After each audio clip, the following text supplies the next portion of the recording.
Right.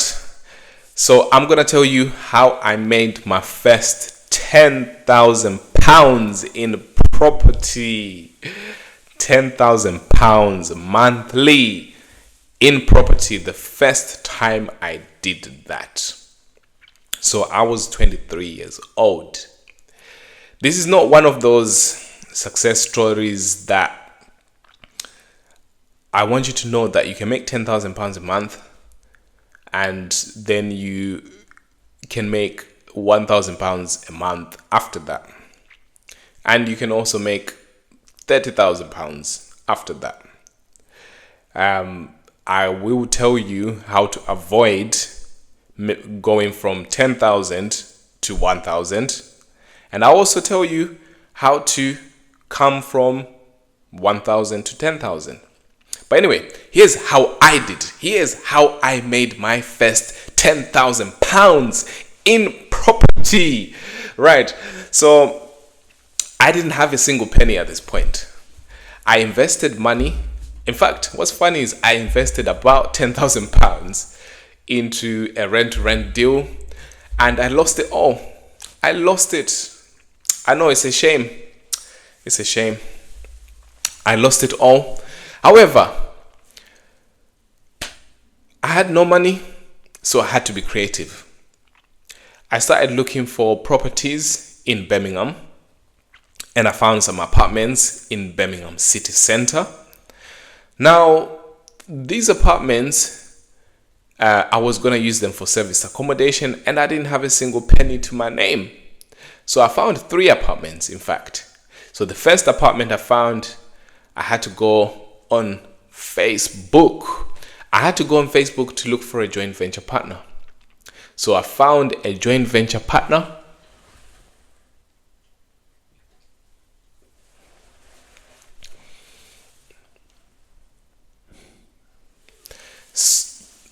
So I found a joint venture partner. I found someone who was willing to invest £5,000 into one of the apartments so that we can put furniture, we can put rent and deposit. And that's what we did. I calculated my numbers to make sure that we were going to generate money. They were going to generate about £500. I was going to generate about £500. That was a good plan. So, I negotiated with the landlord, and I spoke to the landlords, and I said to the landlord, look, Mr. Landlord, I know you want £1,000 a month, but I can only give you 850. So we agreed £850 a month, and that was that first deal. Now, the other 2, I didn't have money, but they were so good deals that I didn't want to pass them on to other people because I knew of a strategy called deal sourcing. So deal sourcing, you can sell an opportunity to other people. You're sourcing opportunities, especially properties if it's property deal sourcing. Now look at it this way. When I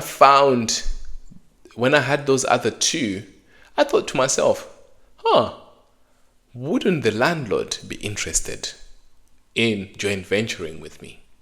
So I said, you know what? I'll never know unless if I ask. Because if you don't ask in this life, you don't get. So that's what I went and did. I went and asked, and Mr. Landlord, boom, agreed. So on one of the properties, the landlord said, okay, we'll go 50-50. I will fully furnish the unit for you, and you will manage it, and you give me the profit. And then the other property, the landlord said, no, I'll only give you 3 months rent free so that you can generate your money. And from there, I want my rent, but I want more rent than what I wanted originally. So those were the deals that I structured. So those 3 deals gave me close to £2,000. And from that point onwards, I was very motivated to do the same thing. So I went and I started saying, you know what can I do? What's bigger? What can I do? I went and found an estate agent. An estate agent is someone who sells, manages, especially, and the lettings agent, people who manage properties as well. Now, think of it this way. an estate agent has got access to a lot of properties. So I said to the estate agent, I said, I want all the properties that you have right now. And Mr. Estate Agent looked at me like I'm crazy. I said, Mr. Estate Agent, I want all the properties that you have right now so that I can turn them into HMOs or into serviced accommodation units. He looked, Mr. Estate Agent said, I've never heard of that strategy before. I'm going to have to consult with my manager. I said, okay, bring out your manager. They brought the manager, who turned out to be the owner of the estate agency. And the owner of that estate agent said to me, the owner / manager said to me, you are one crazy young man.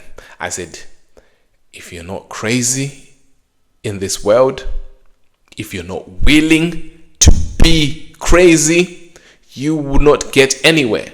Because if you're scared of people, if you're scared to ask, if you're scared to make opportunities, if you're not bold with confidence, you will not get the deals that I got. So Mr. Agent said, okay, I've got about 5 properties that are not rented out at the minute. Let's make a plan. And he gave me all 5. So I went from 3 properties to 8. 8 properties. And I was so close to that £10,000 figure, but I was not there. I was not at the £10,000 figure until I found another unit in Coventry where the landlord was selling this unit. They were selling the apartment. And I said to the landlord, you're selling the apartment. Why are you selling? He says, oh, I'm moving. I'm in Canada. I'm moving to Canada now. I said, okay, well, you won't get the price that you want now, so let's agree to buy it later. And in exchange, I'll only pay you £1. So that's what I did. I paid £1 to that landlord at the time. That specific unit gave me some horror stories, which I will tell you in the future. But once I got that first lease option, I started looking for more lease options. And that's how I then ended up meeting a landlord who owned many properties in Newcastle. However, he had rented out these properties. He had given them to a lettings agent, and the lettings agent had rented out the properties to people who were growing cannabis farms. And I said to Mr. Landlord, how many properties do you have currently? And he said, I've got 13 in Newcastle, and some are masonettes, some are flats, some are houses. And then so I assessed all of them, and only about 6 of them were really good. They were in good locations, and the condition was not as messed up as the other ones. And so I took all those 6 units. So at this point, I had about between 15 to 20. I had about 15 units, and that's how I made my first £10,000. It was generating money. I had serviced accommodation management companies managing. I had to kick out some serviced accommodation management companies too, just to make sure I reached that £10,000 goal. And I did get there.